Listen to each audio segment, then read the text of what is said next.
that was an option.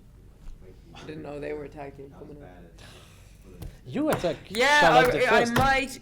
She attacked me first. you attacked- no. She attacked. SummerSlam.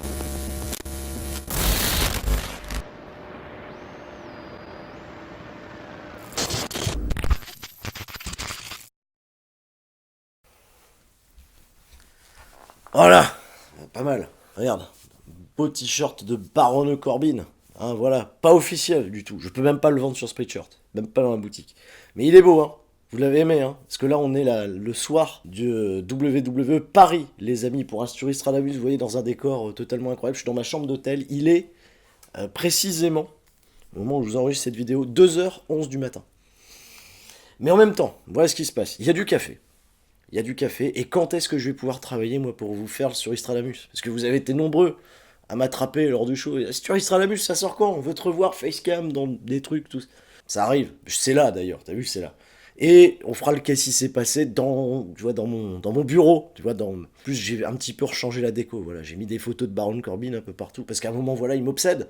Il est fantastique. Il est en main event à Paris. Main event. Main Event WWE par Seth Rollins. Il faut que je vous parle de ce qui s'est passé. Donc déjà, merci à Touquet et à Minuit 12 qui m'ont invité parce qu'ils m'ont régalé. Sur cette soirée, avoir Baron Corbin, Main Event, 1 contre 1 contre Seth Rollins. Déjà, Baron Corbin, il s'en fout, le mec, il vient avec sa chemise, il a son t-shirt en dessous, il a catché tout le match en t-shirt. Le mec, dans son esprit, c'est Tetsuya Naito, tu vois, qui catch tout le temps en t-shirt. Hein, quand il est, c'est pas important, c'est un event, je suis en t-shirt. Pareil. Et il avait rien besoin de faire. Il levait la tête, regardait les gens. Bouh, il y a eu un effet Baron Corbin fantastique. La hit sur les gens, ils en pouvaient plus. Ils voulaient pas le voir. Seth Rollins, par contre, c'était Dieu sur terre. Bah, c'était le cerise sur le gâteau. Mais c'est pas une entrée de Roman Reigns. Ah, ça, c'est bien, c'est fort. J'ai l'impression que les gens étaient plus chauds derrière Rey Mysterio, par exemple. Rey Mysterio, qu'est-ce que ça faisait plaisir, tu vois, toute la génération NT1 de l'avoir loupé parce qu'il était à SmackDown, tu vois. Il est revenu il y a pas si longtemps que ça. Mais là, de le voir en France avec le fou. La folie, Rey Mysterio, très over, très apprécié par les gens. Un chouette show WWE Paris, je vais pas rentrer trop dans le détail, à part voilà, ce truc avec Corbin qui était fou, à un moment il a pris une chaise dans le match. Il s'apprête à frapper AJ Styles, et il dit non, je le fais pas. Et il repose la chaise. Et AJ Styles, pas AJ Styles, Seth Rollins, en filou. Il essaye, tu vois, de lui faire un roll-up. Alors que le mec, il a fait Roddy Piper à WrestleMania, tu vois. Il a fait Roddy Piper et, tu sais, il a ce moment de lucidité et je pense qu'à ce moment-là, il attendait ce que les gens applaudissent, tu vois. Et pourquoi vous applaudissez pas Baron Corbin, quoi? Le mec, il essaye de changer, de se montrer un homme bon et j'étais tout seul à encourager le caillou et vous? Et vous? Oh, pas là. Non, Sturie, non. Non, et toi, vas-y, chante. Nous, on est avec Rollins, voilà. Très très peu de compassion, ça m'a déçu. Beaucoup déçu, oh là là. Donc Sturie Stradamus, là je viens de lire, j'ai pas vu SmackDown, parce que c'est diffusé là maintenant, SmackDown, pendant que je vous fais le truc, mais il y a les spoilers qui sont tombés, parce qu'ils étaient en même temps que WWE Paris.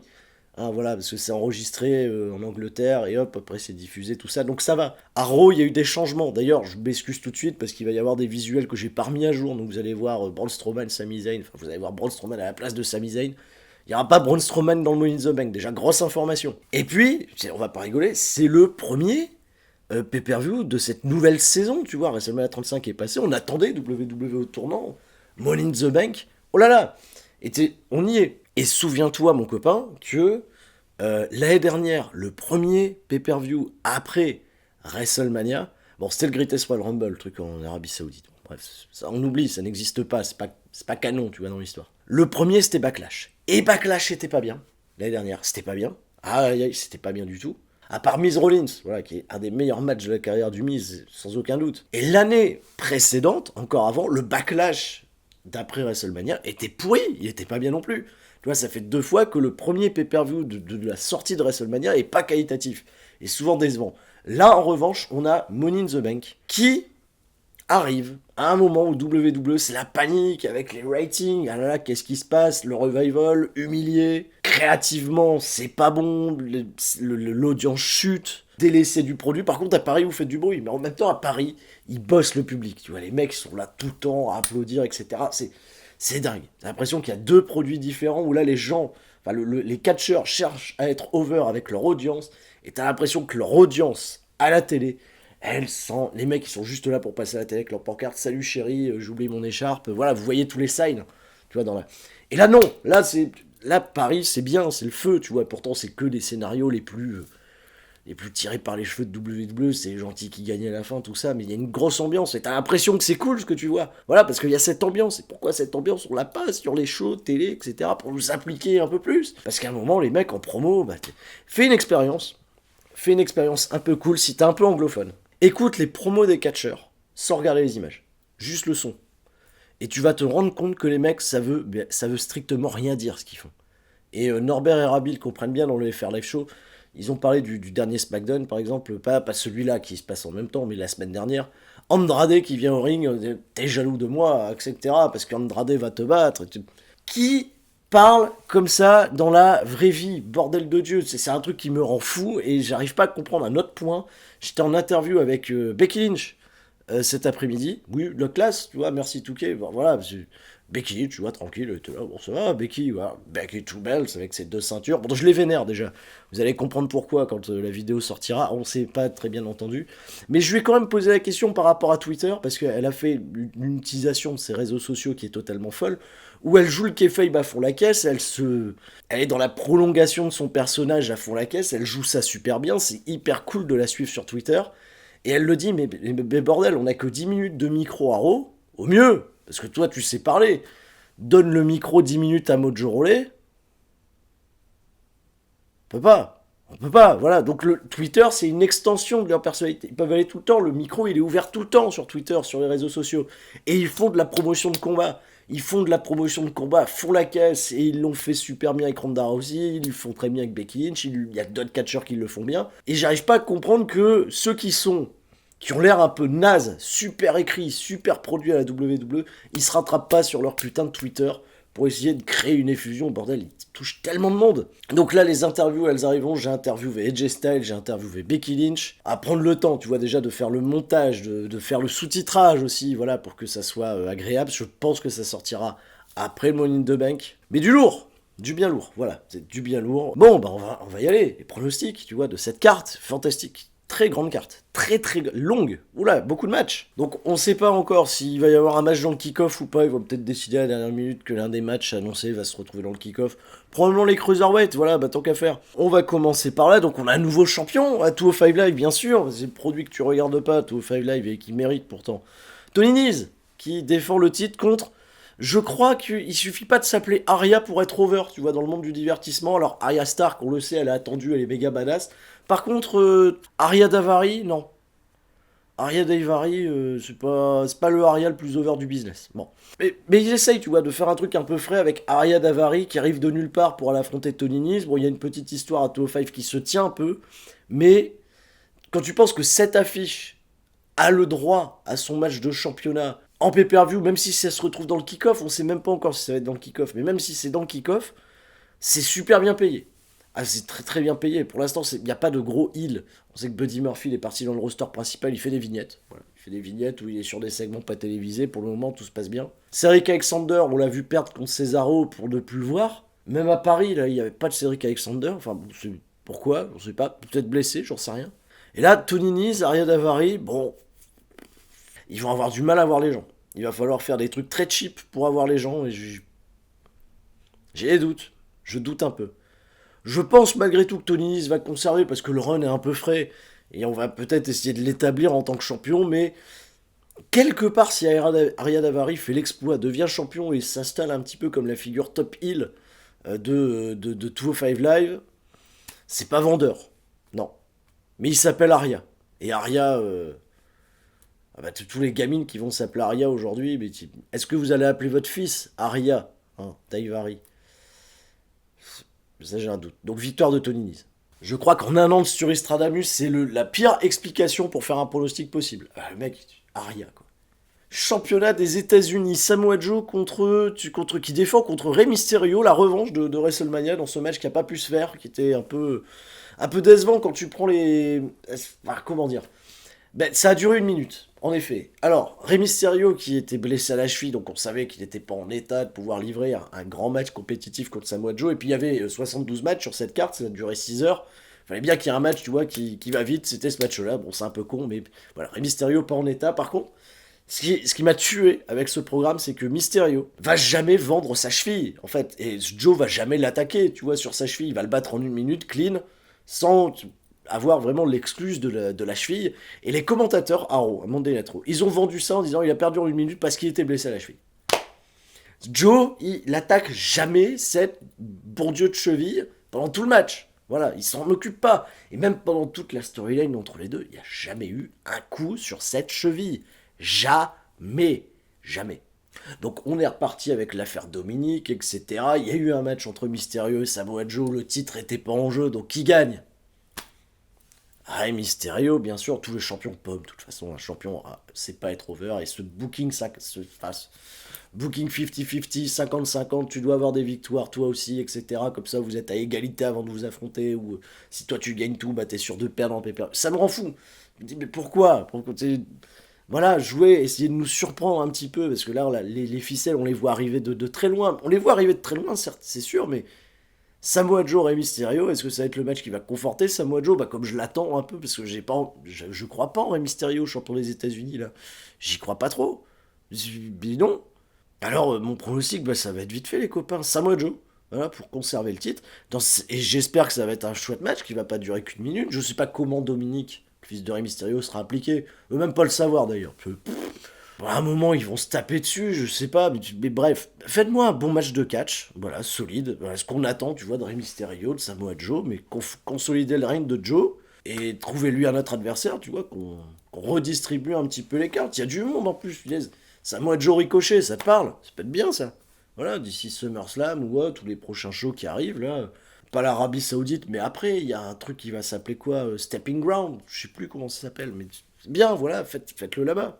Contre le Miz, le Miz, bah d'ailleurs, la transition est toute faite. Miz contre Shane McMahon, match en cage. Match en cage. Ce qui veut dire qu'ils vont pas avoir un environnement assez vaste, tu vois, pour les aider à rendre le truc un peu spectaculaire. Parce qu'on sait bien qu'avec Shane McMahon, ce qui va aider la qualité d'un match l'impliquant, c'est les artifices qu'il y a notamment autour du ring.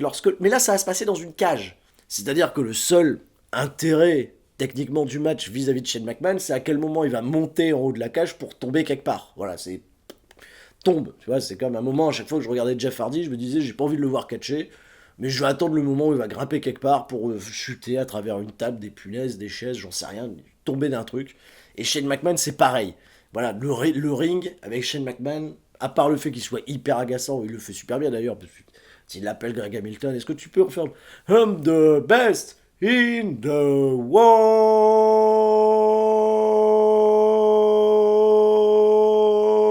Jamais je le ferai aussi bien que lui, mais ça marche, tu vois. Même moi, ça me captive. Je dis quel trou du cul incroyable, Shane McMahon. En plus, tellement balèze, tellement méchant, tellement mine, tellement vicieux que il paraît qu'à WrestleMania, il a réellement pété les côtes du père du Miz. Il a les côtes pétées. Le con. C'est vraiment cassé, quoi. Bon, là, c'est dans la cage. Et je vais attendre le moment de ce qui va se passer à la fin du match. Parce que tout le match, ça va être long. Ça va être long. Enfin, je sais pas, j'ai un peu peur, quoi. Parce que ils vont pas avoir à moins qu'ils arrivent à glisser, tu vois, un kendo stick, des conneries, tu vois, dans la cage. Ça peut rendre le truc un peu cool. Mais juste voir le Miz et Shane s'affronter, juste s'envoyer dans la cage parce qu'il y a de l'animosité entre les deux, ils en peuvent plus. Non, il faut qu'il y ait des objets, tu vois, il faut qu'il y ait quelque chose qui te dise, ah, là, on va passer à l'étape suivante, là, il y a une chaise, là, il y a un kendo stick, là, il y a une table, là, il y a un truc, là, il grimpe, voilà, et on arrive finalité. Mais juste les deux, dans une cage, vide, juste les catcheurs, et essayer de raconter un truc, j'ai pas peur du Miz, j'ai un peu plus peur de Shane, mais le mix entre les deux, non, je veux pas... Non, pour moi, il faut que ça soit un peu un environnement très sauvage, mais vaste, tu vois, pour que ça bouge.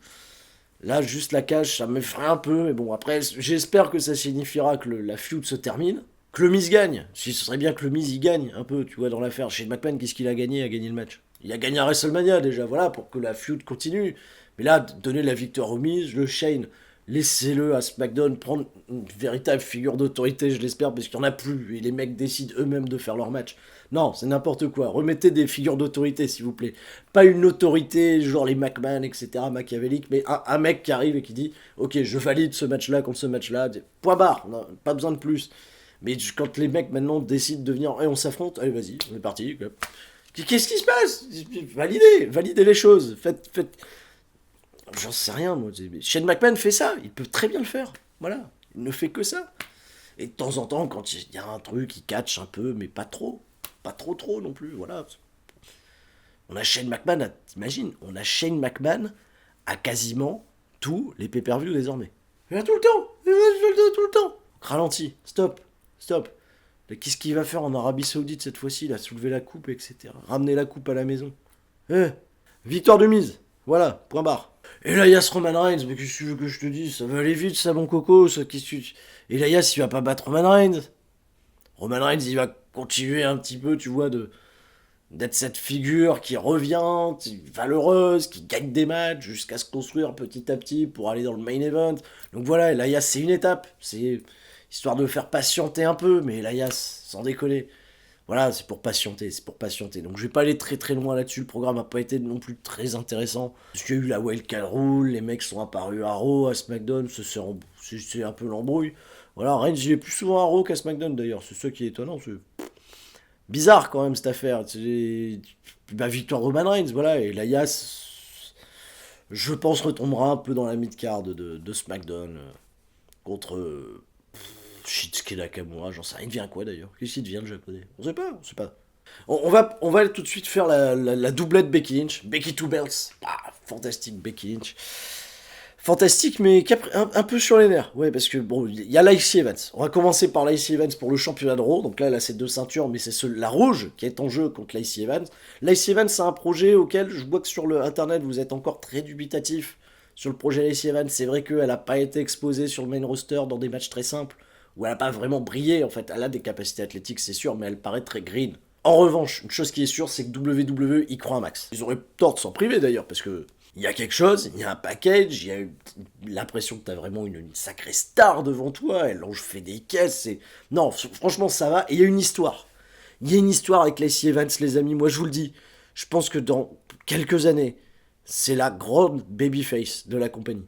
Parce qu'il y a une histoire fantastique vis-à-vis de sa fille, vis-à-vis des sacrifices, ça a été d'anciennes marines, c'est-à-dire ils savent quelque part qu'ils peuvent tenir leur Wonder Woman, tu vois, ou leur John Cena féminine, en incarnant, tu vois, certaines valeurs très américaines, tout ce qu'ils aiment, tu vois, et elle va être heel un temps pour que les gens s'y habituent, comme Cena quand il a démarré, il a été heel, etc. Mais Lacey Evans, je pense que ça va être un produit qui va péter du feu de Dieu, donc ils la mettent là dans le main event, t'as l'impression que c'est un peu forcé, mais je pense qu'elle peut sortir un bon match, Becky Lynch. Maintenant, je sais pas dans quel ordre ils vont être. Parce qu'il y a d'abord, il y a Lacey Evans et il y a Charlotte Flair. Alors, moi je vois bien Lacey Evans mettre à bout Becky Lynch. Becky Lynch remporter le match, mais chaud.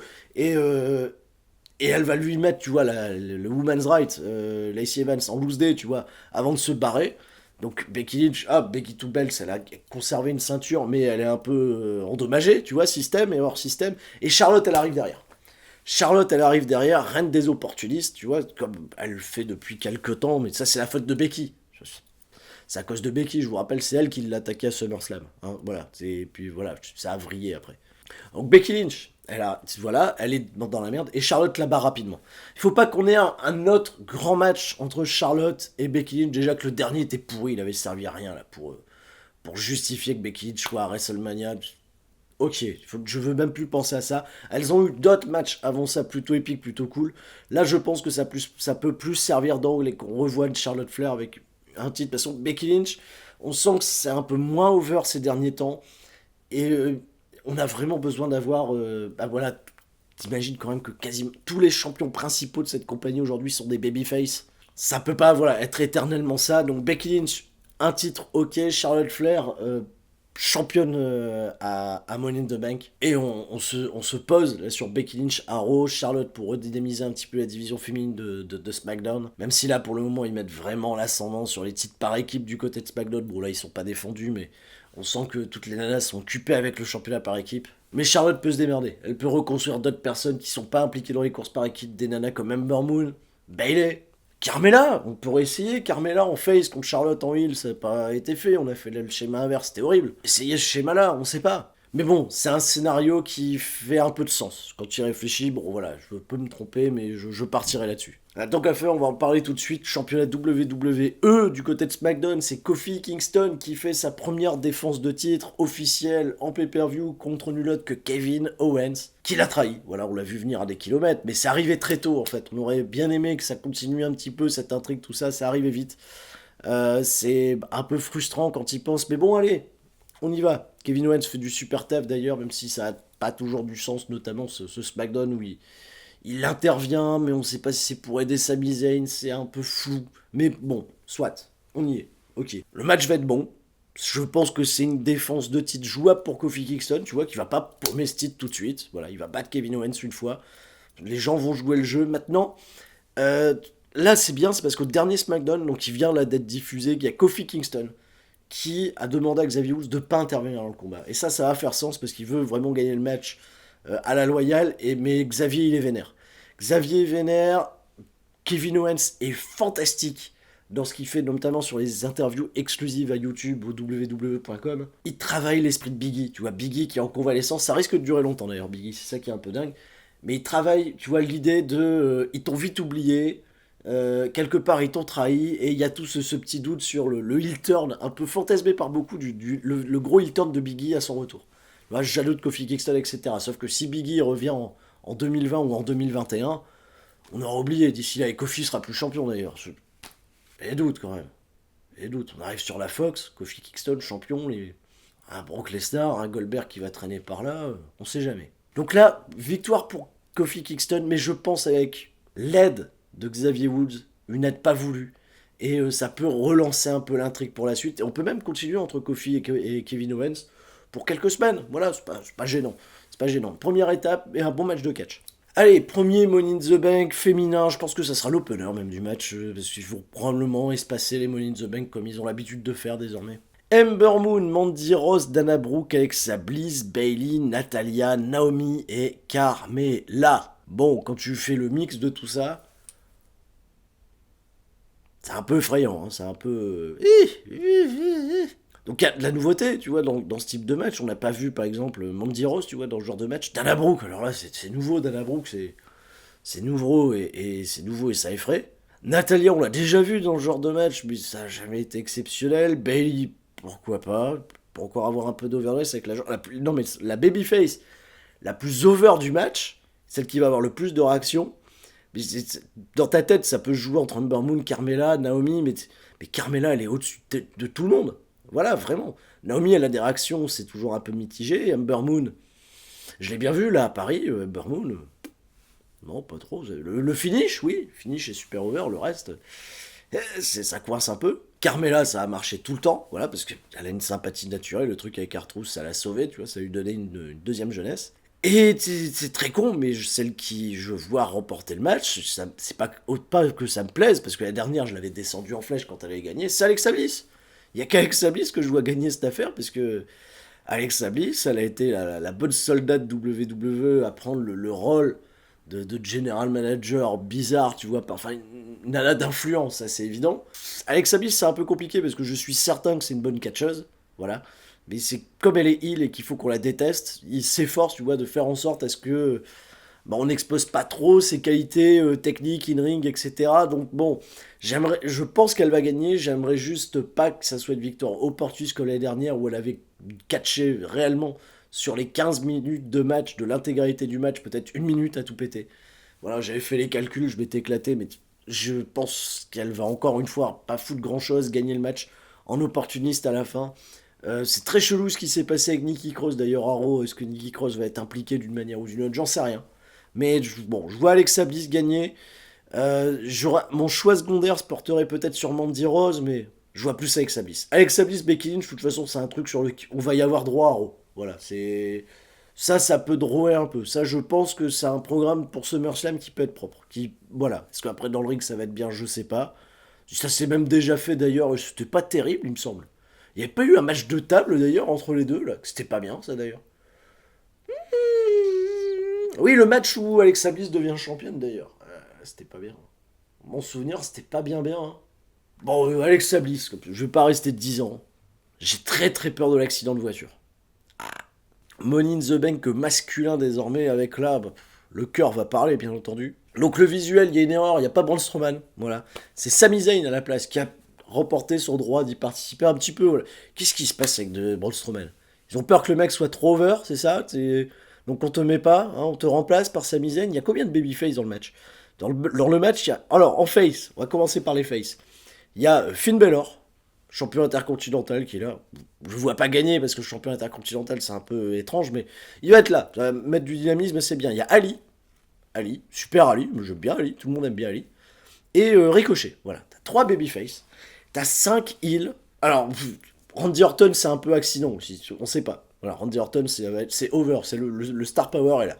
Il y a Drew McIntyre, on est un peu perdu avec Drew McIntyre, c'est dingue, les gens l'apprécient tout le temps. À Paris, il a eu une ovation, Drew McIntyre, il est heal, mais des meilleurs pop du show quand même, c'est un peu étonnant.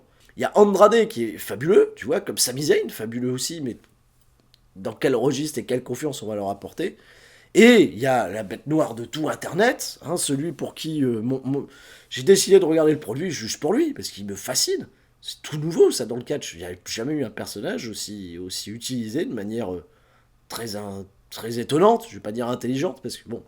Moi j'adore, bah vous le savez que j'adore Baron Corbin, voilà, parce que Baron Corbin, il y a une énigme autour de ce catcheur qui me fascine, bon moi je lui trouve un capital sympathie totalement fou, voilà, je ne sais pas toujours bien me l'expliquer, mais ce que j'aime bien est pas forcément bon pour la WWE, tu vois, ça fait pas de writing, ça c'est, non, non, c'est pas lui qui va marcher, qui va faire décoller la compagnie, c'est quand même un mec qui est en chemise, voilà. Donc ça marche, ce qui marche avec moi, marche pas forcément pour WWE dans le grand terme. Mais moi j'adore Baron Corbin, et d'ailleurs, je vais pas tourner autour du pot, je pense qu'on peut avoir un super match de catch avec des spots, tu vois, réglés au millimètre, qui vont rendre vraiment l'action très très bonne. Et s'il y a un mec que je vois remporter le match, je mettrai vraiment ma pièce sur un heal, parce que je vois pas un face remporter le match, je vois pas Baylor. Non, c'est con. Ricochet, non, parce que je pense qu'il va retomber un peu dans la mid-card derrière. Bah, de toute façon, le mec sort à peine over, tu vois, d'un programme avec Bobby Roode, et il perd contre Baron Corbin à Raw au plus grand des calmes. Ça, WWE, ils peuvent aller casser les pieds. Tu vois, alors Superstar sous contrat avec NXT, tout ça, dire non, t'affrontes pas un mec qui est sous contrat avec Elite Wrestling, t'es bien gentil, je veux pas que tu fasses un job. Mais Ricochet, avec tout le talent qu'il a, perdre en 2-2 contre Bobby Roode ou contre Baron Corbin, non. Ça va, ça tu peux, vas-y. On en est là, quoi, tu vois, donc bon. Et Ali, non, Ali, on n'est pas prêt, on n'est pas bien sur le truc. Randy Orton, ils peuvent l'utiliser sporadiquement, donc voilà. Et dans les heals qui restent, je vois pas Zayn, je vois pas Andrade, pas suffisamment de confiance. Drew McIntyre, peut-être, mais Baron Corbin, ça se pose là, je suis désolé. Baron Corbin, tu sens qu'il y a tellement le Champions Project est de retour. Et là, je parle pas qu'avec juste du chauvinisme, parce que j'adore Baron Corbin et j'ai envie de le voir avec la mallette. Personne veut le voir avec la mallette, il y a peut-être que moi, mais c'est le choix mais tellement le plus logique quand tu réfléchis. Mais bien sûr que c'est logique de voir Baron Corbin avec la mallette à la fin du truc pour être narquois, profiter d'un certain pouvoir. J'ai la mallette, je peux faire ce que je veux, etc. Il peut beaucoup mieux l'utiliser qu'à l'époque où il était Baron Corbin, les cheveux longs, etc. Que là on se disait attention, ils y croient vraiment. Non, là il peut vraiment chambrer, faire vraiment chier le monde avec ça et McIntyre, je le vois pas, tu vois, avoir son premier run de champion du monde avec un truc d'opportuniste. Non, le mec peut être fort, tu vois, pour gagner un match. Ils peuvent vraiment construire un monstre. Par contre, Baron Corbin, lui, avoir son premier run, ça doit être un truc de chacal. Tu vois, ça va être un truc sale, très sale. Faut faire du très très sale avec Baron Corbin. Je pense que ça merdera d'ailleurs. Il aura la mallette, il va peut-être la garder plus longtemps que d'habitude, mais il gagnera pas, peut-être. Je pense pas qu'il gagnera. Je sais pas. Je pense pas que Corbin aura un run de champion du monde un jour. Voilà, j'aimerais y croire. Pour rigoler, je rigolerais bien, hein, je poufferais. T'imagines, le mec il devient champion du monde au moment où à la Elite Wrestling ils font des gros scores d'audience, j'en sais rien. Là en fin d'année 2019. Mais non, voilà. Baron Corbin. Je vois que Baron Corbin qui peut être voilà, affublé d'une mallette et d'un point de vue créatif, tu vois, apporter quelque chose au truc, au concept. Surtout s'ils veulent durer un peu avec la mallette. Mais le match va être bien. Le match va être bien parce que c'est un multi-man match. Donc déjà, Corbin va être à l'aise. Il y a pas mal de mecs un peu petits. Drew McIntyre peut faire voler des gens au-dessus de lui. Et Randy Orton va passer des RKO. Ça va être un super match. Voilà, j'ai très très peu de doutes sur la qualité du match. Mais je sens le sel venir quand Baron Corbin va attraper la mallette. Vous allez pas être bien. Mais je vous aurais prévenu, voilà, je vous l'aurais apporté avec un peu de sourire, je l'espère en tout cas. Enfin, le main event, Seth Rollins défend le championnat universel contre AJ Styles. On a attendu quand même super longtemps hein, pour avoir un champion présent tout le temps. Hein, voilà, vous avez pu Brock Lesnar, c'est mieux, pas trop, mais c'est Rollins le champion, donc ça semble aller, mais c'est un peu étonnant. Le programme a été construit vraiment de manière bizarre avec AJ Styles, et je pensais vraiment que Seth Rollins aurait eu sa première défense de titre contre un gros heel. Voilà, pour le positionner encore un peu plus comme visage de la compagnie. Et apparemment non, WWE étonnamment part sur le terrain du match de catch technique, hyper compétitif, donc c'est un peu surprenant parce que on n'est plus habitué vraiment à ça, alors on se croirait plus à NXT, tu vois dans le délire. Rollins et AJ Styles, ça peut être super, allez, sans déconner. C'est le match que j'attendais le plus chez WWE à la signature d'AJ Styles. C'est-à-dire, en fait, Styles n'était pas encore chez WWE, il était en train de finir son run chez New Japan Pro Wrestling. Je me suis dit, ok, Rollins était en feu à l'époque, en plus chez WWE. Je me suis dit, Rollins, Styles, si ça se fait un jour, ça va être énorme. Et ça arrive là, tu vois, peut-être dans le main event de Money in the Bank, et on n'est pas aussi excité, je suis pas aussi excité que j'aurais pu penser l'être il y a 3 ans en arrière, parce qu'ils arrivent un peu face contre face. Styles, même s'il a gagné à WrestleMania contre Orton, je trouve il est plus aussi huge, il a plus une aura aussi fantastique, peut-être parce qu'il a perdu dans le Billion Dollar Challenge de Touquet, voilà, en 2-2. Mais ça, on le sait maintenant pourquoi il sait pas jouer au jeu. Non, Finn Balor m'avait menti il y a 1 an, il avait dit, ouais, c'est Styles le meilleur dans le vestiaire à Touquet, ouais, il sait pas jouer, en vrai, il sait pas jouer du tout. Il m'a dit, il a fait, je joue pas moi à ça, je vais pas jouer à un jeu que je fais en vrai, quoi, ça m'intéresse pas. Mais il a raison quelque part, mais c'est ok. Bon, il y a un peu une aura AJ Styles qui, je trouve, c'est un peu perdu, et un Seth Rollins qu'on a vraiment à construire, tu vois, à consolider, donc on va avoir un chouette match de catch, ça je l'espère. J'aimerais pas qu'il y ait de turn particulier dans le truc, je pense que AJ Styles, poignée de main, fraternelle, référence, c'est leur match dans l'indie il y a 15 ans, tu vois, voilà, des trucs un peu propres. Mais AJ Styles peut très bien aussi péter un câble, tourner heel, là, à la fin du match, ok, il a perdu, mais il pète un câble, il fait une Nakamura, en fait, comme l'année dernière. Il s'allie avec Gallows et Anderson, qui sont encore là pour 1 an, on sait qu'ils vont partir, mais ils sont encore un peu là, donc autant les utiliser, tu vois, et on a un petit clan de heel installé, tu vois, à Raw, et Seth Rollins, et ça nous change un petit peu, tu vois, de Baron Corbin, Bobby Lashley, et de Drew McIntyre, on n'en pouvait plus. Là, on essaie de reconstruire un petit peu Gallows, Anderson, Styles, face à Rollins. Je trouve 2 alliés à la con, on sait pas, voilà. Kurt Hawkins et Zack Ryder, pourquoi pas. Et on est parti, tu vois, on a quelques affrontements. Je sais pas trop. Bon match de catch, c'est sûr. Je pense sincèrement que Seth Rollins va conserver. Voilà, j'ai dit en interview à AJ Styles, tu as gagné, hein. Il m'a fait ouais, comme ça. Ouais. Mais en fait, j'y crois pas trop. Hein, donc je lui ai menti aussi, voilà. Il nous ment chez WWE, donc je fais pareil. Et victoire de Seth Rollins, les amis, pour clôturer ce Money in the Bank. On se donne rendez-vous, d'ailleurs, dimanche, pour le super kick-off en compagnie de Norbert et de Rabi. Jeudi soir, hashtag WWE Paris dans 3CFM. On fera un petit tour de l'actualité, un peu réaction à chaud, tout ça, avec le bon ami Flo.